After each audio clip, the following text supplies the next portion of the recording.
start the video out with a little bit of dramatic music. So anyway, this is Dave from Mile High Drone Services, and the purpose of this video is to give you my impression of the DJI Mavic 3 Cine. Today's date is November 18th, 2021, and no doubt if you're watching this video, you've seen lots of other videos on the Mavic 3, and you've seen the full range of opinions. So anything from this is the most beautiful drone ever invented to it's a piece of crap. Full disclosure, I am not getting paid in any way by DJI or any affiliate. I purchased this with my own money, and so what you'll be getting is my opinion, and it's worth exactly what you paid for it, which is nothing. You can just use it to help make your own decision. No doubt, my opinions will be vastly different from other people's opinions because everyone's opinions are all over the place on this bird. So, I ordered this from Amazon on November 4th, and it just arrived yesterday. Amazon gives me a very liberal return policy. I have until the end of January to return it. I confirmed with them yesterday that I can actually go out and fly it, and if I don't like it, I can return it and get all my money back. So we'll see. We'll see if I'm going to keep it or if it's going to go back to China. Anyway, so let's go ahead and unbox this. I'm not going to make a video of me taking all of this stuff out of the box. I think those videos are stupid. Again, my opinion. If you want to watch someone taking stuff out of a box, I'm sure you can find it on YouTube. So let's get this baby unpacked, and I'll give you my first thoughts of everything that's in the package. Okay, so let's see what we've got here. This was everything that was in the box. So the first thing I see is we've got this new bag. I will probably never use this. I believe in hard-shelled bags because I do a lot of traveling with my Mavic, and I don't want to risk anything getting crushed by a suitcase falling on top of it or whatever. So for me, this is not needed. So the next thing I see we have is here's the 3-bay serial charger for the 3 batteries you get. Looks like I have 2 batteries here. I assume there's one in the Mavic 3.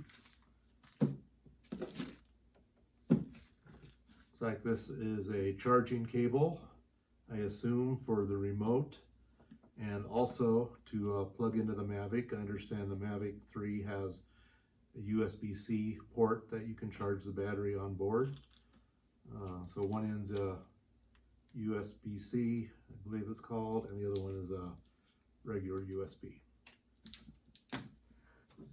Here's the wall charger. It's got one USB connector, so I assume you can charge the remote and possibly the Mavic. Hopefully it's got enough power to do both that at the same time. And then I assume this connector plugs into the 3-port charger. We've got 8 props, so a full set of replacement props. Here's the high-speed data cable for transferring from the internal SSD on the Mavic. So people ask me, why did I buy the Cine model instead of just the Mavic 3 combo? And the reason was because of this, the smart controller. This thing is $1,200 on the DJI site.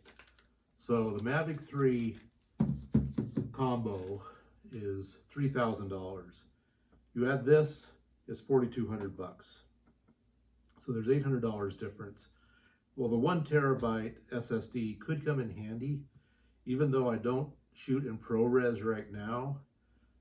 It might be handy to record to that internal SSD, and hopefully the Mavic 3 also allows you to plug in your own micro card and easily transfer the images from the internal memory card to that. We'll see. I haven't found a lot of information on that. And I know 1 terabyte really high-speed dry internal cards are not cheap. Probably worth, you know, $300 or $400. So if I add everything up, $3,000 for the basic combo. This is $1,200. That's $42. Add another $300 or $400 in value for the 1 terabyte drive. You're at $45 or $46. Now you're paying $400 for the Apple ProRes. And even though I don't have a need for it right now, or customers asking for it, that may come up in the future. So it's kind of an insurance policy. So if someone comes to me with a job and the requirement is to have ProRes, I'll have the drone to do it. The other things, looks like we got are here are the 2 sets of filters, which I'm not going to open. And then we have lots of various manuals. So let's see what the manuals say, just out of curiosity. And I may have to get my reading glasses because it looks like this is designed for someone who's 15 years old. Safety at a glance. So there's a 2-pager in English about safety in micro font. A big disclaimer, DJI is probably saying they're not responsible for anything. And then every other language. So they dedicated 2 pages to safety for the Cine model. Okay. Next thing we got is, what do we have here? I have no idea. This is all written in the language I do not understand. Chinese, Japanese. So that was useless. Quick start guide for the Cine. Okay, let's see what they say here.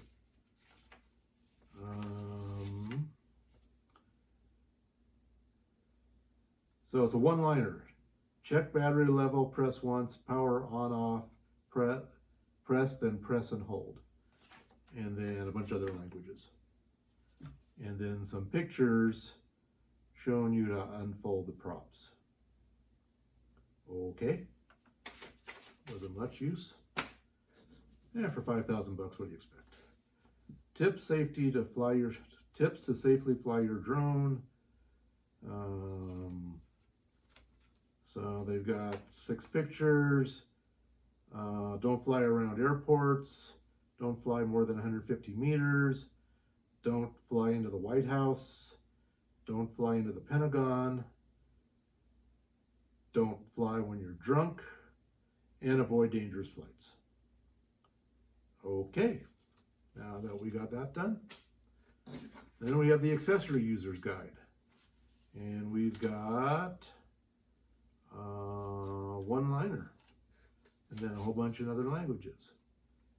Download the corresponding user guide for the accessory from the link below. Make sure you fully read and understand the document before use. So, okay, so they give you a QR code to download the manual. I guess that's reasonable, especially if they ever update it. And then there's a picture on how to plug in the batteries and install the ND filters. Okay, well, so much for the documentation. Getting back to the smart controller, main reason I wanted this is because I'm a guy that likes to fly under the hood with goggles, and that's how I fly a lot of my commercial jobs. Of course, I always have an observer, and it's my understanding the Mavic 3 does not support any type of goggles, so that's a real bummer. However, I was hoping, because I couldn't find any documentation online, that the smart controller would have an HDMI out connector, which it looks like it does, and I can plug that into my goggles. So although it won't be wireless, and I won't be able to probably do anything on my goggles as far as changing parameters of the camera or whatever, at least I'll get the image. Hopefully, we will test that out. And there's a USB-C connector, and then there's some other connector, which I have no idea what it is. And we could check the manual, but oh, that's right, they didn't give us a manual for the remote controller. So, we'll just have to see what that is. So the Mavic 3, this is how it came out of the box with this big old strappy thing on it. Looks like something that came out of Silence of the Lambs, to be honest, but whatever. Looks like it holds it pretty good. How do we unhook this thing?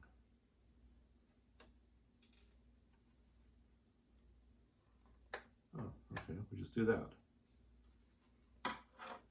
Oh.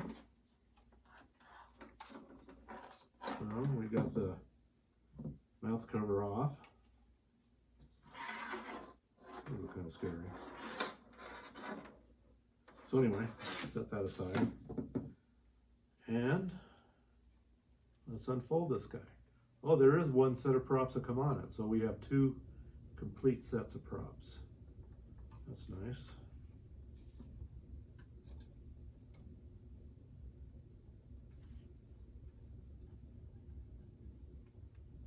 So there you go. The arms are really thin. I hope they are strong. I fly a lot in Wyoming with really bad winds, really gusty winds. Hopefully the arms won't snap off, but I assume that they did a lot of testing. And here is the camera that everyone is raving about or not liking. So it flops around pretty good if you don't have the cover on it.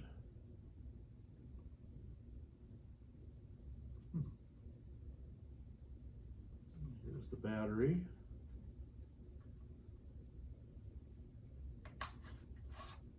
Battery slides out nice and easy. Hopefully the Mavic 3 batteries will be more reliable than the Mavic 2. I had a lot of issues with swelling and puffing on my Mavic 2 batteries. Never had one blow out of the top, but I know other people that have. And then there's a little trap door here. Let's see what's in there. That's your USB-C connector, and it looks like a place to put a micro SD. That's cool.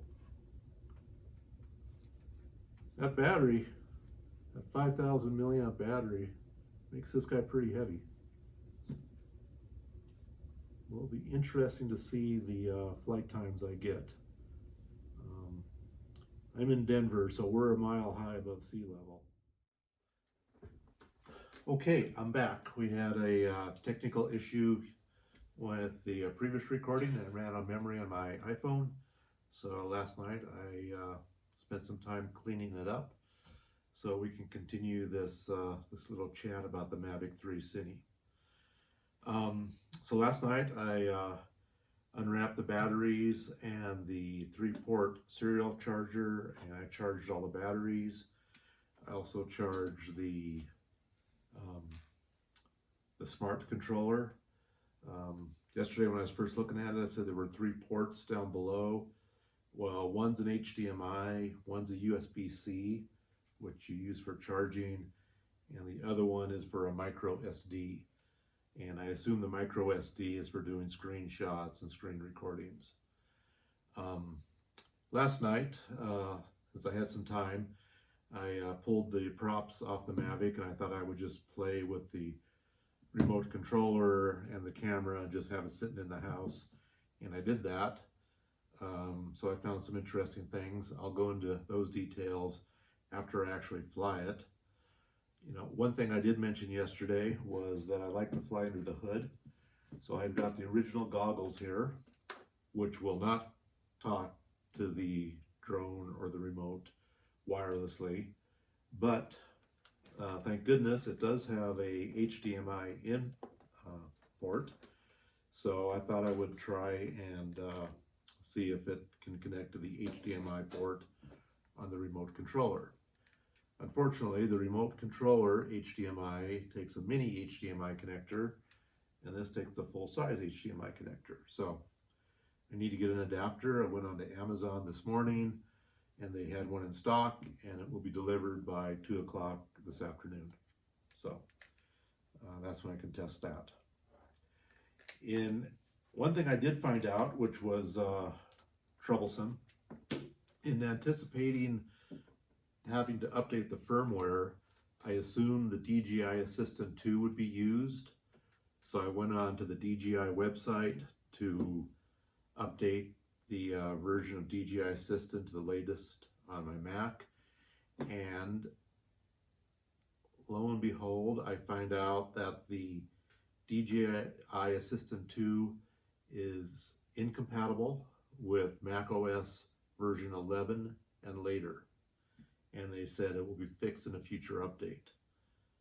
Well, since macOS is now on release 12 and DJI still has not provided an update to the Assistant, I doubt very much if one is ever going to come out of it. And so this means if you're flying a Mavic 1 or a Mavic 2, you're kind of screwed if you ever want to recalibrate the sensors or anything like that. You won't be able to if you're running a reasonably recent version of Mac OS. Fortunately, last night I found out you don't use DJI Assistant 2 to update the firmware. At least on the Cine, everything goes through the remote and it updated itself without needing the Assistant. So that's great, but it's still troublesome that the Assistant 2 will not run on a modern Mac. And I don't think DJI will ever update it. I mean, it's been a year, and what can I say? It's looks like you're stranded. Or don't update your Mac OS if you're on a Mac, which then means you can't use the latest capabilities of the new Mac operating system. Or I guess you go to Windows if you have an old Windows box lying around. Or if you're a Windows user, obviously this doesn't affect you. So anyway, I am not going to fly this until I get my USB adapter cable so I can test with the remote controller. I guess while we're talking about the remote, I'm going to put some screenshots or some pictures of all sides of the remote, since DJI didn't bother to do that on their website. You know, so here's the front, the sides, top, you got the antennas. You got a couple buttons here which you can configure for various things. We'll talk about that later. And then on the bottom, you've got, looks like 2 screw holes for a lanyard if you want to connect that, a micro SD slot, USB-C connector, and the HDMI port. And on the front, you've got the 2 buttons for back and not sure what this button's used for. Have to figure that out. Return to home, power, pause, your 3 modes, Cine, which I believe used to be called tripod, normal, sport, and then the little joystick which you can push straight down or toggle left, right, up and down, which can be assigned various functions. The joystick knobs can be stored right here, back of the remote, which is where they came when I unpacked it.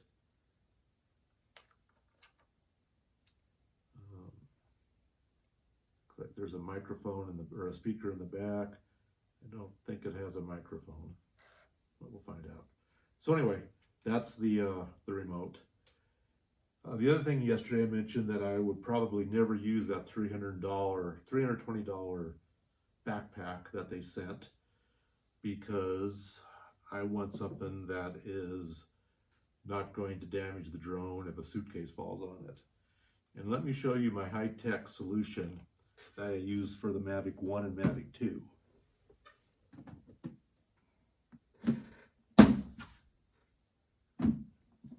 Sterilite box that you buy at Walmart. Fits the Mavic 1 and 2 very nice, and you can store it with the arms extended, and there's room for the batteries, remote controller, and your iPad mini or your iPhone, whatever. And what's really nice about this solution is basically you can have the drone pretty much ready to go on a very short notice. And the type of flying that I do, that is very important. Sometimes I don't have time to pull the drone out, undo the legs and all that kind of stuff. And you've got, obviously with the Mavic 2, this is the zoom model, you've got the gimbal lock, and it's very easy. Pop it off and you're ready to go. That is a whole lot faster than pulling it out of the backpack, undoing the arms, removing the bra or whatever this thing is called. So this drone, the Mavic 3, the legs are slightly longer and it will not fit in this case. But I bet you I can find another case that's slightly larger. And when it's sealed up, it's protected from everything. Suitcases can fall on it, whatever, and no damage to the drone. So, frankly, I would rather see DJI come out with something like this than their $320 backpack, which I'll never use it. That thing is not light. When you load up 3 batteries in that, you throw in the drone, the controller, and all that. If you're a backpacker, it is not a light thing to be hauling around. Honestly, I think that's where the Mavic Mini comes into play. But that's just me. I'm not a hardcore backpacker at all. Another interesting thing that I noticed that yesterday when I turned the drone off, it looks like there is some kind of an internal lock on the gimbal, because it's not flopping around like it was when I first pulled it out. So I don't know if the firmware update changed that. I don't know how secure that lock is. I'm not going to press it. I'm not going to force it. But that is kind of nice. So you can maybe have it sitting in the back of your car and you won't need to put this thing on between flights. So anyway, that's it. I'm going to play around with this a little bit more today in the house, and once the USB adapter arrives, it'll probably be too late today to go flying, but tomorrow the weather's supposed to be really nice, so we'll go out, do some flights, do some hover tests, see how long it'll hover. DJI says 46 minutes. I doubt it'll be 46 minutes. Well, I know it won't be. For one thing, I'm in Denver, Colorado, and that's 5,000 plus feet above sea level, so there's no way it's going to go to 46 minutes. And frankly, if it goes 30, I'll be surprised to get it down to 10 or 15% battery. I know DJI, when they did their test, they said ideal conditions, and I'm sure they were very ideal. And they ran it down to 0%, which is not real world at all. If you're flying your drone down to 0%, it's only a matter of time before something bad happens. So anyway, that's it for now. And after I do more testing, I will update this video and continue. Okay, so I've spent the last several days doing multiple flights with the Mavic Pro 3 Cine model, and I'm going to give you my thoughts. So the main camera appears to take very great photos and videos. There's lots of examples out there, so I'm not going to focus on that at all. Just go to YouTube and Google Mavic 3 and you'll find plenty of examples of people shooting beautiful photos in Hawaii and other places. Zoom camera is interesting, but it's implemented very poorly, and that's being nice about it. So I'm going to talk about several things in the rest of this video. I'm going to talk about the battery and the charger, the zoom feature, some suggestions to DJI, which they won't listen to me, but put them out there anyway, on how they could greatly improve the zoom capabilities of this. Talk about the smart controller and the Fly app, the Adsb notifications that it has, some just generic for your information stuff that I found, some flight characteristics, obstacle avoidance, some missing features, briefly talk about Geo, talk about how I got the original goggles to work, some annoyances that I've got with the product, deal killers, why I'm going to ship the Mavic Pro back to DJI, and we'll end with some clothing thoughts. And I've got an upset kitty cat in the back room. Actually, not back room, over the corner. So let's start with the battery and the charger.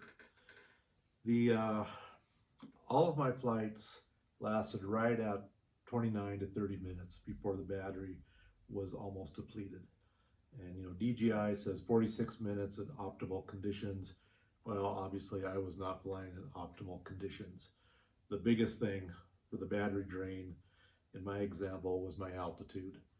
I'm flying at a little over 5,200 feet in Denver, Colorado. So that had made a huge difference on the longevity of the flights. So if you're flying at 5,000 feet or so, plan on about 30 minutes.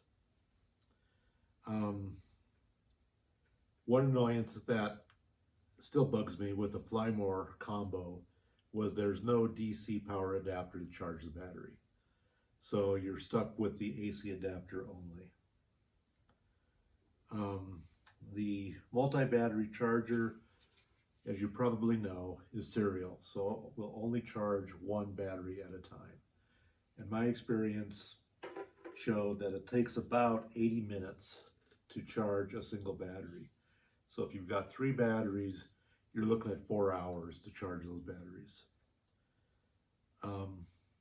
This power supply is a bit of a joke.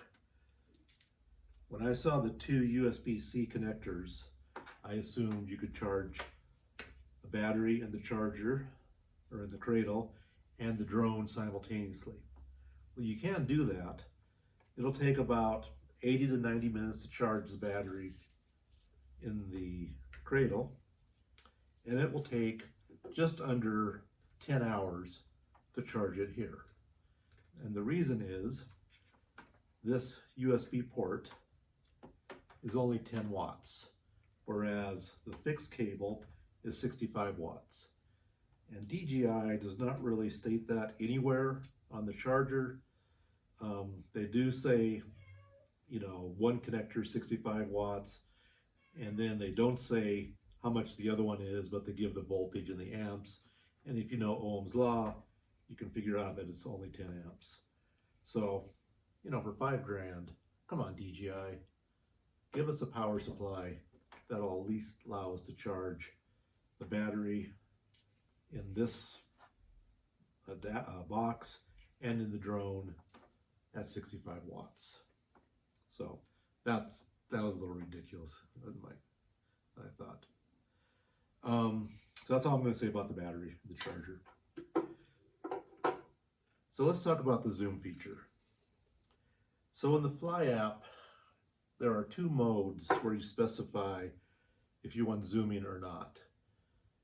If you don't have zooming, then you're using the bottom camera at all times with no zooming, but you can set the aperture, the f-stops, and all that kind of stuff. When you go into this other mode called Explore mode, and this isn't documented anywhere that I could find. It took me a while to figure it out.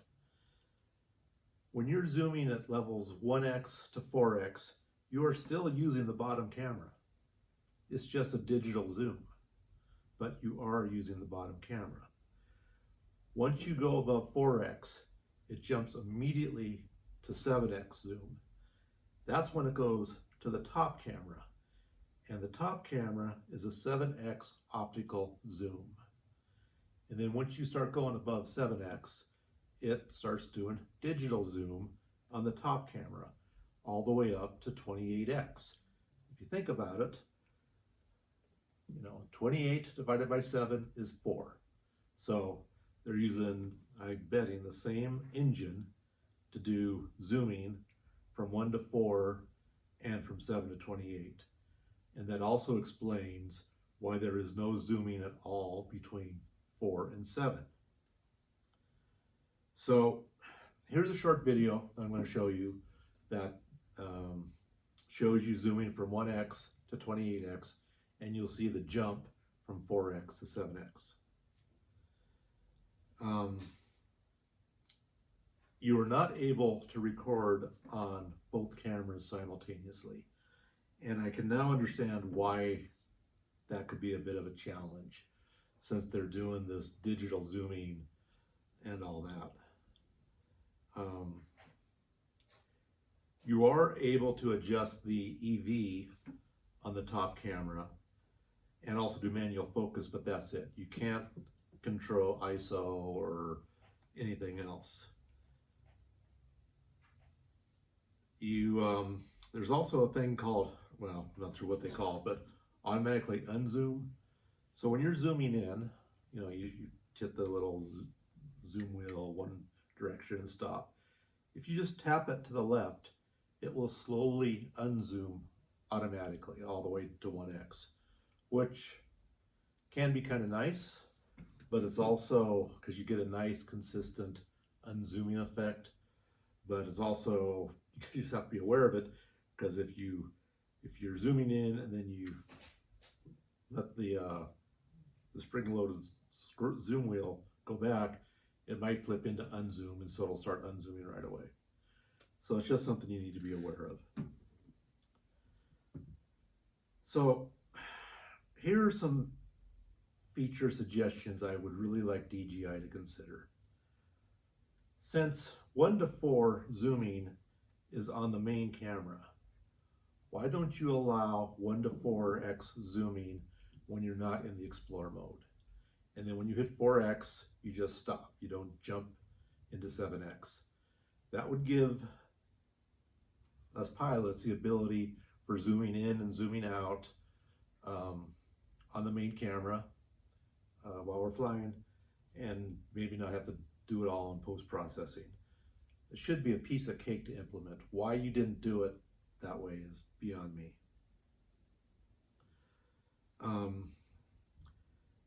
And or it would be nice to be able to configure the remote so once you hit 4x, it just stops zooming and it doesn't do that hyper jump to 7x. If you're chasing a motorcycle, a car, a snowmobile, a train, whatever, and you're zooming in, and then all of a sudden it jumps to 7x, well, that may ruin your shot. So just put in a feature to allow you to stop at 4x. And then you could also put in a mode where it works kind of as it does now. It goes 1 to 4 in non-Explore mode, and then once it goes beyond 4, then it jumps to the top camera. So it'd be nice to configure that to go on or off. So that's it for the zoom. The next thing I'm going to talk about is the smart controller and the Fly app. This remote control is rated at 1,000 nits, and I was out in the bright sunlight today, and that seemed acceptable. For a $1,200 remote, this thing should really have more buttons that you can configure. Maybe another set of buttons next to these guys. Maybe a switch, a 4-position switch, where you can set up profiles. When it's in position 1, these buttons act one way, position 2 act another way. I used to fly RC airplanes all the time, and those remotes, those things were loaded with switches and buttons and knobs and dials, and there's a reason for that. Because you want to be able to quickly change things when you're flying and not have to look down at the screen and tap stuff and all that. So having more buttons on this would really be nice. I know that's not going to happen anytime soon, but maybe future designs you could do that. Think about it. Changing things like ISO and aperture and all that kind of stuff on the Fly app is really annoying. If you tap it, and then you kind of have to scroll left or right. And if you hit the wrong part of the screen, it disappears. It would be nice if, for example, when you tapped on ISO, if you could then, if there was a switch or some way, maybe you could have one of these scroll wheels configured so that when you are changing camera parameters, you can go left or right to figure out which one you want to select, and then you hit the OK button. That would really be nice. Because if you got big fingers, or if it's really cold outside and all that, tapping down here is really annoying, and it takes a long time.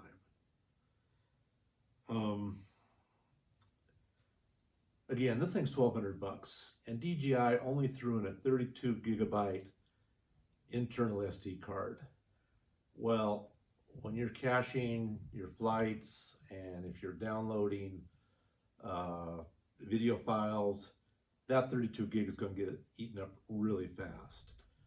They should have put in at least 128 gig. There's also no documentation anywhere on what is stored where and what folder. You kind of have to dig around and search it to find the cache files or the downloaded files. I mean, once you find it, that's fine, but it's not obvious. And there's also, this guy's got a 1 terabyte internal SSD, which is really nice, but there's no way to copy the movie files or the video files from the internal SSD to the removable SSD on this thing via the remote app. The only way I could ever figure out how to do it would be to, plug this into your computer, and then you can copy things around. But it would be really nice to be able to transfer files from the internal storage drive to the removable storage drive. This guy also has a removable storage drive slot, which is nice. But it would be nice to be able to specify that all your cache files or your other files to be stored directly to that external SSD. That way you won't have to copy them.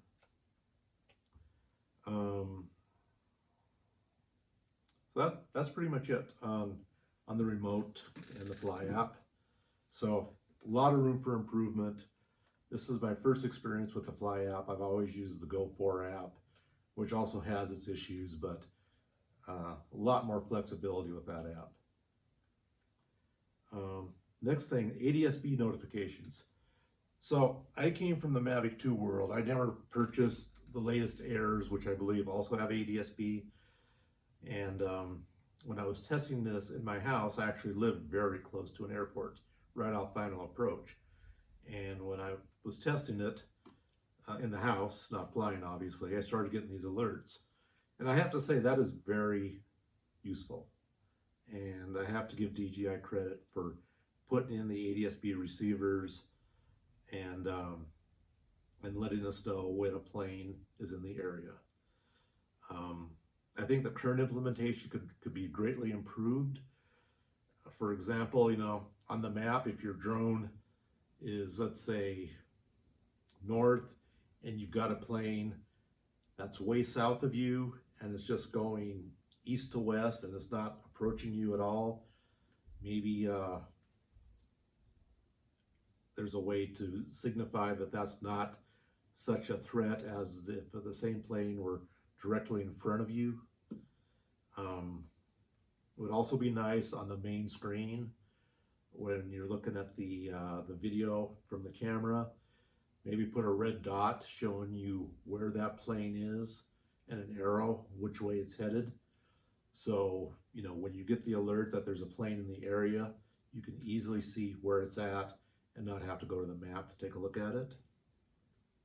So, but anyway, I was very appreciative of the Adsb notifications. I'm all about safety, and I think that will make drones a lot safer if they get proactively alerted when an airplane is in the area.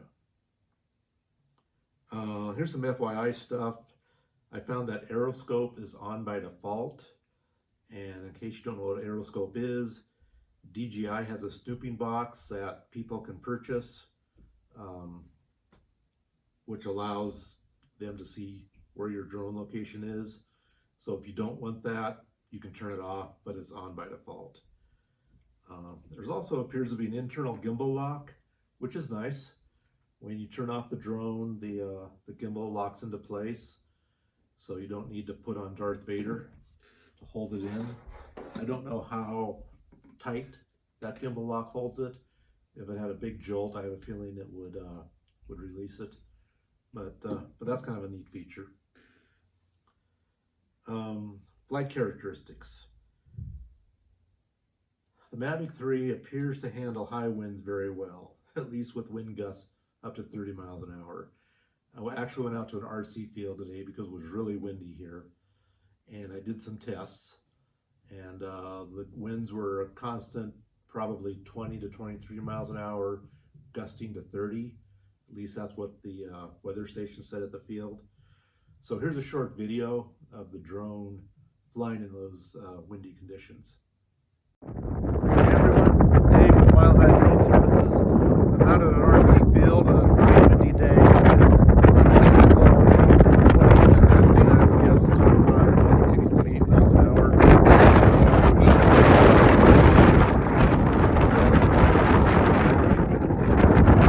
So let's see how it does.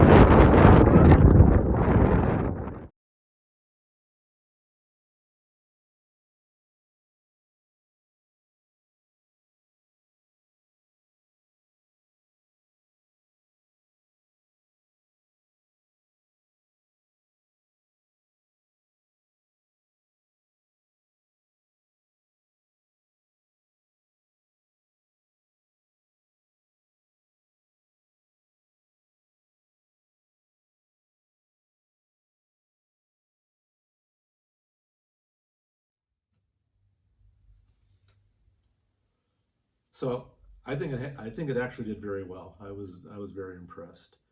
Actually not impressed, happy.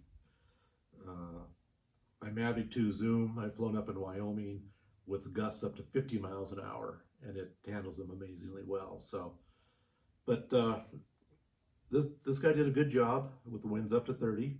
Haven't tested anything higher than that.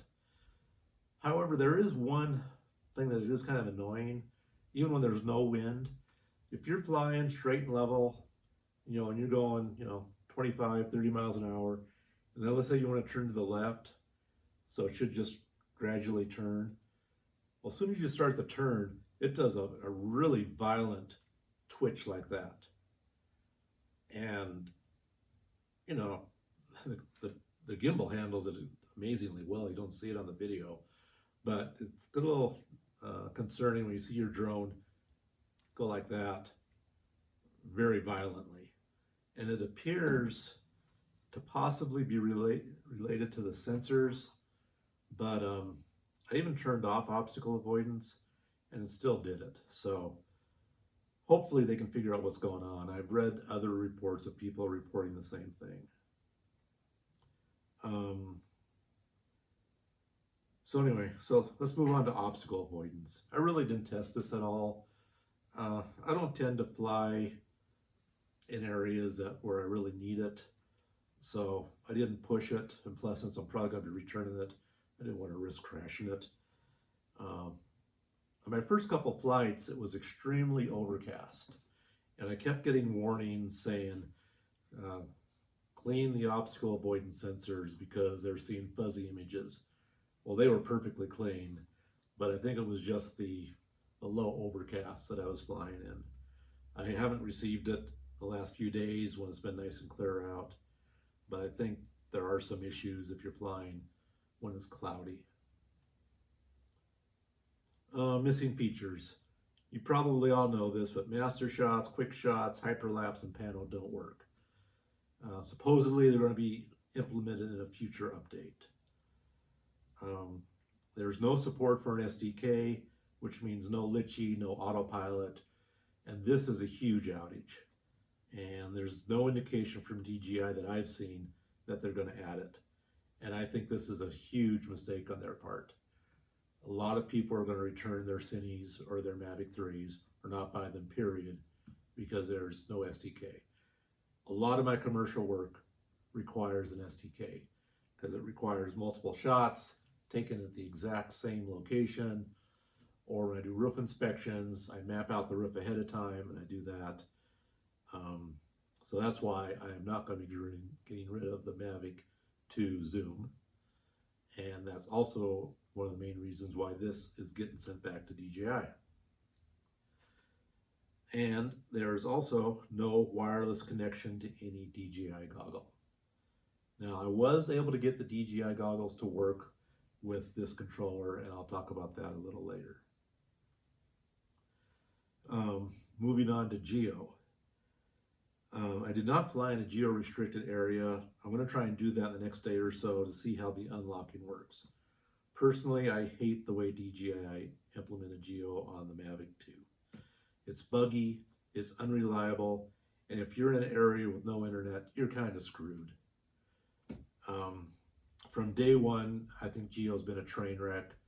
It works a lot better than it did, but it's still a piece of crap, in my opinion.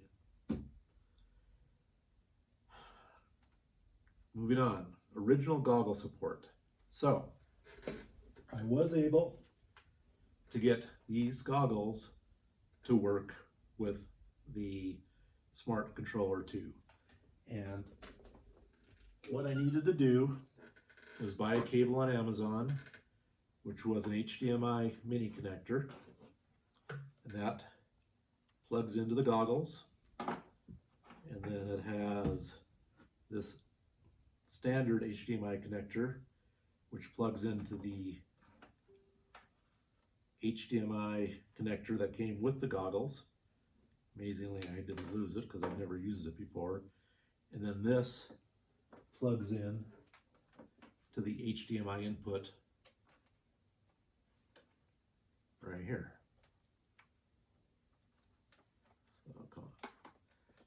So it's not wireless, but the image is very good, and there appears to be no delay. One of my concerns when I first saw this had an HDMI connector was that if I plugged in an HDMI cable, that this screen would go dark, but it doesn't. The screen still stays active and you can still tap it and do whatever. So for, I don't know how much this cable was, $10 or something. You have now support for the original goggles. Unfortunately, I think the only way to do it is to have this $1,200 controller. I doubt it'll work with the standard controller because I doubt the standard controller has any kind of an HDMI output on it. But I don't know that for sure because I've never seen one. So that's it. So some annoyances that I found with the drone and the remote controller. Manual focus is a pain in the butt. Again, it looks like you have to use your fingers, and to really get the exact point you want is very hard, very time consuming. It would be very nice if you could use one of these wheels, or if they had another, vertical scroll wheel for doing the manual focus. And the same thing for setting the light sensitivity on it. In order to offload the data from the drone, you need to have a battery in it. It needs to be powered up. And then you plug the connector into the drone, into your computer to download it. And to download, 1 terabyte worth of data takes a long time. So if you're on a multi-day shoot, you're gonna be in the hotel, offloading footage to your computer, and that's gonna take a long time. It would have been nice if this wasn't a built-in internal SSD, if it was actually removable. So you didn't need to have the drone powered up and all that, but it is what it is, and that's not going to change. I've already talked about changing ISO on other cameras with your finger is very annoying. It'd be really nice if you could use scroll wheels or buttons or something to make your selections. This strap looks extremely poorly made right here. This is just asking to break off. And I think anyone who uses this thing, you know, religiously, within a couple months, this thing's gonna break. So this thing, in my opinion, is very poorly made. I wish they just would have had a simple gimbal lock like they did on the Mavic 1 and Mavic 2, but they didn't. The other thing is, and again, this is not going to change, but it would have been nice if this also had a mechanical shutter, so you could do things like 3D mapping. No mechanical shutter means no 3D mapping. So deal killers, why am I going to send this drone back to DJI? The number one reason is no support for the SDK. This means no Litchi, no autopilot, no waypoint support, and no indication from DJI that any of this is coming. There's no automated flying around a point and no panos. Supposedly panos are coming in a future release, but I've been down that road before with DJI. Oh, it's coming, it's coming, it's coming. I don't know if you ever had Lightbridge 1, but they said, you know, support for iPhone is coming. It still says that on their webpage. Lightbridge 1's been discontinued for, what, 4 years, 5 years? Same thing with the DJI Assistant 2. It won't work on whatever it is, release 11 of Mac OS, but it's coming in a future update. But we're already on release 12. No DJI Assistant 2. So if you're on release 11 or later, you've got a Mavic 2, you want to recalibrate your sensors, your vision sensors. Sorry, can't do that. System doesn't work. So here's my closing thoughts. This drone could have been a fantastic drone. The internal 1 terabyte drive on the Cine can be very useful for everyone, not just the ProRes people. DJI should release a non-ProRes version which has the internal 1 terabyte drive. Accessories are way overvalued, especially that stupid bag that they say is worth $320. And give me a break. 50 bucks. It looks like a lot of the features were designed by committee and no real input from pilots who actually fly were considered. Many design implementations are just stupid, especially around zooming. Why you can't zoom from 1 to 4 when you're in the non-explore mode, that's just ridiculous. To me, there's no reason why you can't do that, since zooming from 1 to 4x in explore mode is using the bottom camera. Allow us to do it in non-explore mode so we can adjust f-stop and all the other stuff that the top camera doesn't support. It makes no sense to me why many of the Mavic Pro 2 features are coming soon. I mean, most of these features worked on Mavic 1. They all worked on Mavic 2. You know, does DJI not know how to design reusable software? I mean, come on. What is the big difference between the 2 and the 3? They're both quadcopters. You know, you got GPS, you got IMUs, you got speed controls. I have a pretty extensive background in software design, and really there's no excuse. You know, they had 3 years to work on this. It's pretty obvious the Mavic 3 was released too soon, and probably they wanted to try and grab market share before the Evo 3 is announced. I mean, that's just pure speculation. but it kind of makes sense. Evo 3 has been rumored, probably be announced, I'm guessing, pure guess on my part, but during CES in January. So it was released too soon, and really, to me, there's no excuse for not having a lot of the Mavic 2 functionality in the Mavic 3. There's a, I used to work on very large projects, and the number one rule was when you come out with the next version, you have to support the features in the previous version, even if you thought those features were never used, because you will find probably, oh kitty, more customers than you think use those features that you don't think people cared about. I mean, for example, the one feature I always thought was totally stupid, and I'd be perfectly okay if they got rid of it, was the feature where you did the hand gestures to take a picture or make it land or whatever. I sure as hell never used it. I think I tried it once on my Spark, and I just said, this just seems stupid. But there's probably quite a few users out there that do use that feature. So coming out with the Mavic 3 and having so much feature debt is ridiculous. And until you fix that, you're not getting my money.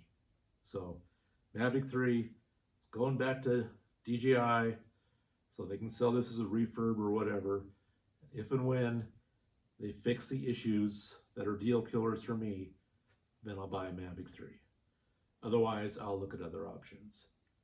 And the Evo looks like a very capable drone. And one huge plus is they don't have the geo nonsense that DJI insists on having. So anyway, so that's my opinion. You probably don't agree with it, or maybe you do agree with it. I really don't care. If you like the video, give me a thumbs up. If you don't, give me a thumbs down, make a comment, whatever.